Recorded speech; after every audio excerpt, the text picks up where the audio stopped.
Halo guys, kami dari Prodi Sastra Inggris. Untuk UTS Mikroteknik kali ini, kami melakukan pengamatan serbuk sari pada Hibiscus rosa sinensis atau biasa disebut bunga sepatu.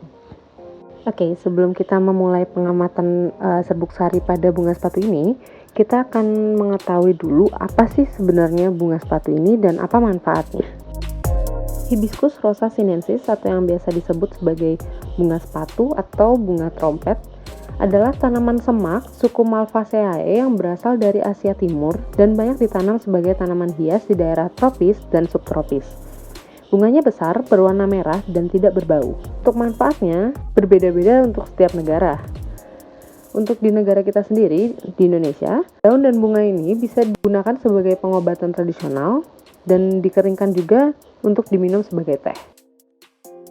Sementara di Okinawa, Jepang, terutama di bagian selatan Okinawa, tanaman ini disebut sebagai Kushono Hana atau bunga kehidupan sesudah mati, sehingga banyak sekali ditemukan di antara makam.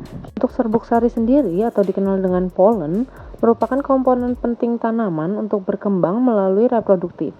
Serbuk sari merupakan organ jantan pada tumbuhan yang berperan penting dalam proses evolusi tumbuhan. Untuk mempermudah pengamatan kami menggunakan beberapa alat dan bahan. Untuk alatnya, kami menggunakan mikroskop cahaya, gelas beker, pipet, kaca preparat, dan cairan aquades. Untuk bahannya sendiri, tentu saja kami akan mengambil serbuk sari pada bunga sepatu tersebut dengan cara kami ambil hanya serbuk sarinya saja, lalu kami berikan cairan aquades menggunakan pipet, lalu kami taruh di kaca preparat, lalu akan kami tutup dengan kaca penutup. Dalam proses mengamati polen tersebut, kami menemukan bahwa bentuk polen sebenarnya hampir mirip seperti buah kecubung karena berbentuk bulat dan dalamnya berduri serta luarnya juga berduri.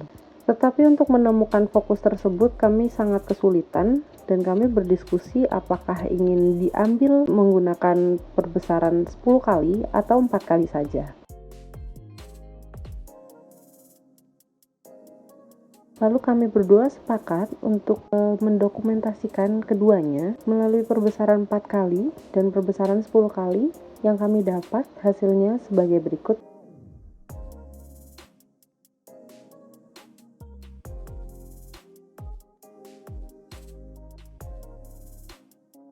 Dari hasil pengamatan kami mendapat beberapa catatan bahwa ternyata bentuk dari polen hampir mirip seperti kecubung, hanya saja dia berwarna oranye dan transparan seperti karet dan sangat sulit untuk difokuskan ke dalam atau keluarnya.